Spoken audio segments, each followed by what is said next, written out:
इस world cup की जीत की बात करना तो बहुत जरूरी है, लेकिन मैं इस वर्ल्ड कप की बात नहीं करूंगा। मैं पहले बात करूंगा इस वर्ल्ड कप से पहले 3 महीने टीम इंडिया में हो क्या रहा था। हम 1.5 साल से क्या तैयारी कर रहे थे। सुमन गिल टीम के ओपनर थे अभिषेक शर्मा के साथ। संजू सैमसन को बोल दिया गया था कि भाई तो मिडिल ऑर्डर बैट्समैन है, विकेट कीपर के तौर पे, और वो भी कुछ टाइम पहले जितेश शर्मा को उनके सामने लाके खड़ा कर दिया गया था कि ये आपकी कॉम्पिटिशन है। लेकिन चीजें वहां से बदली जब टीम का वर्ल्ड कप का स्क्वाड अनाउंस हुआ और वहां पर सुमन गिल को टीम में लिया ही नहीं गया।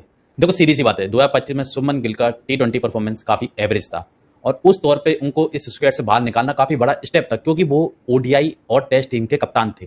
देखो अभी जिस तरीके से सुमन गिल को ट्रीट किया जा रहा था ना, इंडिया के फेस जो आने वाला फ्यूचर है उसकी तरह ट्रीट किया जाता है, लेकिन फाइनली ग्लैड की टीम ने वो डिसीजन लिया कि उन्होंने सुमन गिल को बाहर का रास्ता दिखाया। और वहां पर जब हमको फील हुआ कि हाँ अब संजू सैमसन के साथ बिल्कुल जस्टिफाई हो चुका है, ठीक है, क्योंकि अब उनको जस्टिस मिलेगा, क्योंकि अब वो एज अ ओपनर वापसी करेंगे। और इस टीम में, इस स्क्वाड में एक प्लेयर का नाम और जुड़ता है, ईशान किशन का, जो पिछले 2 साल से कहीं तक नहीं थे टीम इंडिया के मैनेजमेंट में। लेकिन उनका जो डोमेस्टिक परफॉर्मेंस था ना इस सीजन का, उसके तौर पे उनको सिलेक्ट किया गया। और इसके लिए आपको मतलब तारीफ करनी होगी प्रज्ञान ओझा और आरपी सिंह की, जिन्होंने ऐसे बड़े स्टेप लिए, ऐसे बड़े सिलेक्शन किए। और होता क्या है, वर्ल्ड कप शुरू होने से पहले जो एक सीरीज होती है वहां पर Sanju Samson as a opener उतरते हैं, लेकिन गैस व्हाट, संजू सैमसन पूरी तरीके से फेल कर जाते हैं। अब जो ईशान किशन स्क्वाड में आए थे तब लग रहा था कि भाई ये खेलेंगे किसकी जगह, लेकिन भाई तिलक वर्मा ने कहा लो भाई मैं इंजर्ड हो गया, खेल लो मेरी जगह। और ईशान किशन जो नंबर 3 पर बैटिंग करने आते तब क्या होता है भाई, गर्दा उड़ा देते हैं। अभिषेक शर्मा को ओवरकम कर देता है भाई बंदा, अभिषेक शर्मा फीका लगने लगा ईशान किशन के आगे, मतलब गजब हो गया। लेकिन दूसरी तरफ संजू सैमसन वहीं पर फेल होते चले गए।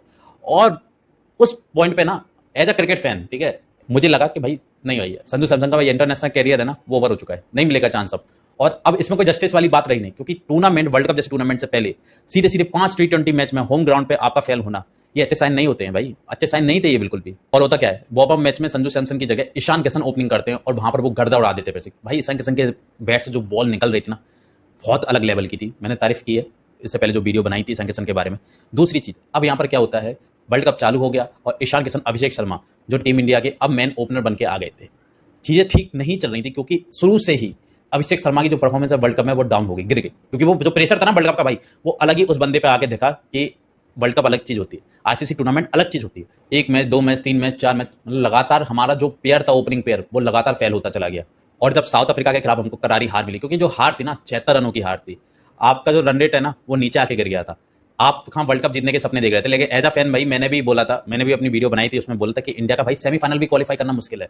और वो सही बात थी, क्योंकि जिस तरीके से वेस्ट इंडीज खेल रही थी, मुश्किल लग रहा था भाई ऐसा कि टीम इंडिया की वेस्ट इंडीज को भी हरा दे और रन रेट भी अच्छा हो जाए। अगर वेस्ट इंडीज गलती से साउथ अफ्रीका को हरा देती तो टीम इंडिया क्वालिफाई नहीं कर पाती। लेकिन ग्लैड के साउथ अफ्रीका ने वेस्ट इंडीज को हराया, लेकिन टीम इंडिया ने साउथ अफ्रीका से हार के बाद तुरंत अपनी बुक्स खोली, उन्होंने काफी ज्यादा चेंजेस किए।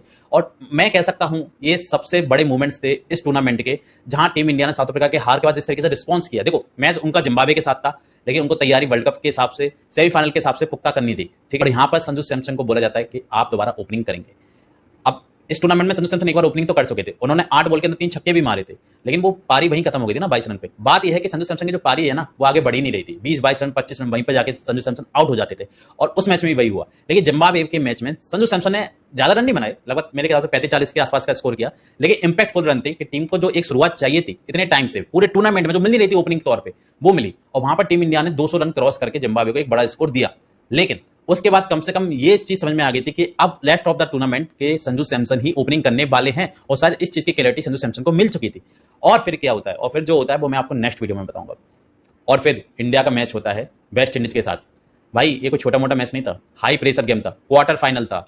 और justice for Sanju Samson, Indian cricket fan लगभग 10 साल से बोल रहे हैं कि भाई इस बंदे को जस्टिस दो, इस बंदे को जगह दो, और जगह दी है। आप टीम को हमेशा दोषी नहीं ठहरा सकते, संजू सैमसन को जगह मिली भी है, उनको मौके भी दिए गए। प्रॉब्लम ये कंसिस्टेंट कभी नहीं रही। लेकिन उस मैच में जैसे सब कुछ बदल गया, पूरी कहानी बदल गई भाई संजू सैमसन के कैरियर की। संजू सैमसन ने 97 रन की वो मैच विनिंग नॉक खेली, नॉक नहीं खेली, मैच विनिंग नॉक। उन्होंने उस फिनिश लाइन को क्रॉस किया। सबसे अच्छी बात थी उस इनिंग्स की जो उन्होंने वेस्ट इंडीज के खिलाफ खेली थी। उन्होंने पूरा मैच खत्म किया, उन्होंने मेक श्योर किया कि टीम इंडिया यहां से सिर्फ जीते और सेमीफाइनल में क्वालिफाई करे, उससे पीछे देखे ही नहीं। ये एक बड़ा मैच विनर बनके संजू सैमसन ने जो परफॉर्मेंस दिखाई थी, और फिर उनका जो सेलिब्रेशन था, साफ दिखाता है। उन्होंने कैप्शन भी डाला था इंस्टाग्राम के ऊपर पे, इट्स ऑल वर्थ इट। मतलब जो इतनी मेहनत की ना इतने सालों की, वो वर्थ इट है। उस मैच से कहीं ना कहीं फैंस को भी लगा, संजू सैमसन को लगा, पूरे देश को लगा कि हाँ आज संजू सैमसन ने वो पारी खेली है जिसका वो सालों से इंतजार कर रहे थे। वो भी चाहते थे कि मैं भी कंट्रीब्यूट करूं इस वर्ल्ड स्टेज पे कभी टीम इंडिया को, और वो चीज हुई। लेकिन वो काफी नहीं था। इसके बाद जो संजू सैमसन ने किया वो कमाल था, वो बेमिसाल था। टीम इंडिया का सेमीफाइनल, और सेमीफाइनल में क्या होता है, इंग्लैंड की टीम सामने थी, इंग्लैंड की टीम इंडिया पहले बैटिंग कर रही थी, और संजू सैमसन भाई ये बंदा रुकने का नाम ही नहीं ले रहा था। 89 रन इन जस्ट 45 डिलीवरीज, भाई तहलका मचा दिया संजू सैमसन ने। संजू सैमसन ने बोला वो एक नॉक केवल मेरा वनडे नहीं था कि भाई एक दिन मैंने अच्छा खेल दिया, मैं दूसरा संजू सैमसन हूं। ये संजू सैमसन वो है जो अपना इंटरनेशनल कैरियर बचा रहा है, ये संजू सैमसन वो है जो एक अपनी नई कहानी लिख रहा है, जो अपना कैरियर डिफाइन कर रहा है। और उस नॉक ने टीम इंडिया को एक लार्जेस्ट स्कोर 256 रन का इतना बड़ा स्कोर बना के दिया। संजू सैमसन की वो 2 अनोखी पारी, कैरियर डिफाइनिंग, और टीम इंडिया ने जो रिस्पांस किया, तिलक वर्मा को भाई रीसफल कर दिया कि भाई नंबर 3 पे नहीं हो पाएगा, आप थोड़ा नीचे आके खेलिए, थोड़ा तेज खेलिए। तिलक वर्मा ने गजब का रिस्पांस किया। आप उनकी वो इनिंग्स नहीं भूल सकते जो उन्होंने इस शॉर्ट टाइम पीरियड ऑफ में खेली है, जब उनको 5 या 6 नंबर पे बैटिंग कराई। शिवम दुबे लगातार भाई जितने मौके मिलते गए, हमको जो उम्मीद हार्दिक से थी ना भाई, कहीं ना कहीं वो उम्मीदों पे खड़े शिवम दुबे उतरे हैं बैटिंग के तौर पे। ही बैटेड एब्सोल्युटली डेंजरस। और अब थी फाइनल की बारी, और वही नरेंद्र मोदी स्टेडियम। कहानी एक बार फिर वहीं आकर खड़ी होगी, क्या इस स्टेडियम पे टीम इंडिया इस बार फाइनल जीत पाएगी? क्योंकि जो हारे थे ना इस टूर्नामेंट में एक मैच, वो भी तो इसी स्टेडियम में हारे थे। लेकिन यहां पर संजू सैमसन ने दोबारा मेक श्योर किया कि भाई मैं अभी छोटी मोटी कहानी नहीं लिख रहा हूं, मैं अपनी सबसे बड़ी कहानी लिख रहा हूं अपनी जिंदगी की। And he did it, he against made 89 run. Absolutely भाई, एब्सोल्युटली किलर। मतलब क्या बोल सकते हैं, मेरे को तो शब्द ही नहीं आ रहा संजू सैमसन के बारे में क्या बोले। इस बंदे ने जिस तरीके से अपना कैरियर रीडिफाइन किया है ना, और जो कहानी संजू सैमसन की निकली इस वर्ल्ड कप में, सिर्फ 5 मैच खेले भाई, प्लेयर ऑफ द टूर्नामेंट बना, सिर्फ 5 मैच खेल के प्लेयर ऑफ द टूर्नामेंट। भाई इस बंदे को बेंच किया गया था, और टीम का बनता था बेंच करना, इसमें संजू सैमसन शिकायत नहीं कर सकते। उन्होंने भी बोला न्यूजीलैंड से उस तरीके का जो परफॉर्मेंस आया था संजू सैमसन का, वो ब्रोक डाउन हो गए थे, उनको समझ में आ गया था कि अब उनको मौके नहीं मिलेंगे, क्योंकि ये वो स्टेज है जहां मौके बार बार नहीं मिलते हैं। आप वर्ल्ड कप के एज पर खड़े हो, लगातार 5 मैच में कैसे फेल हो सकते हो? लेकिन चीजें वहां से बदली। इंडियन क्रिकेट में जिस तरीके से जो गॉड्स प्लान की कहानी चल रही है ना भाई, अलग अलग प्लेयर्स के जो मतलब जो कहानियां निकल के आती हैं, जो इतने सालों से मेहनत कर रहे हैं, और संजू सैमसन की मेहनत तो बहुत टाइम से ड्यू थी ना यार। 11 साल से वो बंदा वेट कर रहा है अपनी बारी का। मौके आते हैं लेकिन कभी वो इम्प्लीमेंट नहीं हो पाते, कभी उनको जस्टिफाई नहीं हो पाते। लेकिन इस बार सारी चीजें बदल गई। जो हमने सोचा था ना भाई, वो तो बिल्कुल नहीं हुआ। जो टीम इंडिया पिछले 1.5 साल से तैयार करने की कोशिश करी थी, वो तो बिल्कुल नहीं हुआ। क्योंकि इस बार जो हुआ वो केवल भगवान ने लिखा था भाई, संजू सैमसन। और संजू सैमसन की वजह से ये टीम बनी वर्ल्ड चैंपियन। मैं absolutely Sanju Samson he player of the tournament होने चाहिए थे। और अगर पिछले 3 मैच देखे जाएं जो उन्होंने परफॉर्मेंस की है, यस, ये इसकी वजह से Sanju Samson is the x factor जो निकल के आया टीम इंडिया के लिए और बोला कि नहीं, मैं जिताऊंगा तुम लोगों को, यहां से मैं संभालूंगा। और संजू सैमसन ने वही किया।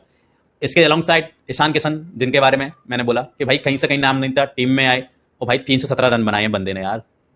छोटा पैकेट बड़ा धमाका, एब्सोल्युटली भाई, मतलब क्या मस्त उसने बैटिंग की है। और इसके साथ अभिषेक शर्मा जो चल नहीं रहा था भाई, ठीक है, प्रेशर था, लेकिन फाइनल में भाई अपना काम कर गया। फाइनल में जो देखो, फाइनल में जो टीम इंडिया को चाहिए था ना, 6 ओवर में 92 रन पावर प्ले में 0 विकेट पे, इससे अच्छा क्या ही हो सकता है। और टीम इंडिया ने वहां से मैच जाने ही नहीं दिया। और फिर उसके बाद तो रिमेनिंग काम जो बुमराह को आता है, बुमराह ने वही किया, सिर्फ डंडे उल्लाना सामने वाली टीम को और कुछ नहीं करना। भाई बुमराह के बारे में तो मैं क्या ही बोलूं, ये बंदा कैसे कर लेता है यार। मतलब आप एज अ बैट्समैन हम हमेशा हर प्लेयर को मतलब एनालाइज करते हैं, उनके बारे में बातें करते हैं, बुमराह के बारे में बात करके देखो ना एक बार यार, क्या बंदा है ये। मतलब बिल्कुल कोई भी सिचुएशन हो, इतना मतलब काम कैसे रह सकता है। मतलब उनके ऊपर क्या प्रेशर नहीं रहता क्या कि मेरे को विकेट निकालने, मेरे को रन नहीं देने हैं? क्या स्कोर बोर्ड का प्रेशर नहीं है क्या कि वो टारगेट डिफेंड करना है, इसका प्रेशर नहीं है? भाई बुमराह इस तरीके से कैसे मतलब रिस्पॉन्स कर सकता है हर बॉल पे, हर ओवर में। मतलब मुझे समझ में नहीं आता, मैंने इस तरीके का बॉलर कभी नहीं देखा जो अंडर प्रेशर हो भाई, फाइनल हो सेमीफाइनल हो, दोनों मैचों में पहली बॉल पे विकेट। और एसेट बैट्समैन जो अच्छा खेल सकते हैं, ऐसे बैट्समैन को भाई, Bumrah you are a legend. मैं अभी तक इंडिया में तुमसे बड़ा मैच विनर भाई कोई नहीं निकला, आपसे बड़ा मैच विनर कोई भी नहीं है। मैं सच बता रहा हूं, Bumrah is a luxury team India head. इससे अच्छा कुछ नहीं हो सकता भाई टीम इंडिया के लिए कि बुमराह जैसा बॉलर उनके पास है। पूरी टीम रिलाई करती है जिसके ऊपर, सभी बॉलर्स एक तरफ से पहले हो रहे होते हैं और कप्तान कहता है बुमराह भाई डाल दो ना आप अपने ओवर, और बुमराह भाई डाल देंगे 4 ओवर में 20 run, 22 run, 24 run, 1 wicket, 2 wicket. सामने वाली टीम वहीं फेल हो जाती है ना यार। इतने बड़े 250 रन कैसे चेस होंगे? वो इंग्लैंड वाले मैच में भी तो वो जो इंपैक्ट आया वो तो बुमराह का ही आया ना। उन्होंने डाले ना वो 2 ओवर ऐसे 7 रन के और 6 रन के, कैसे होंगे? सिर्फ 7 रन से मैच जीते हैं हम, सिर्फ 7 रन से। और सोचो हमारे पास बुमराह जैसा बॉलर नहीं होता, हम सेमीफाइनल से बाहर हो जाते भाई। इनक्रेडिबल। और टीम इंडिया जो जीती है ना, उसकी खुशी तो भाई हम रियल इंडियन फैंस के लिए तो बहुत है। अभी उनके बारे में मैं बात करूंगा नेक्स्ट वीडियो में, जो नेगेटिविटी फैला रहे हैं क्रिकेट को लेकर मैंने जो नेगेटिव अभी चल रहा है, उसके पहले मैंने एक वीडियो बनाई है। लेकिन अगली वीडियो में मैं रिस्पॉन्ड करूंगा उन नेगेटिव लोगों को जो इस तरीके की बातें कर रहे हैं कि मजा नहीं आया, क्रिकेट मर चुका है। लेकिन अभी फिलहाल के लिए कांग्रेचुलेसन, हमारी टीम जीत चुकी है।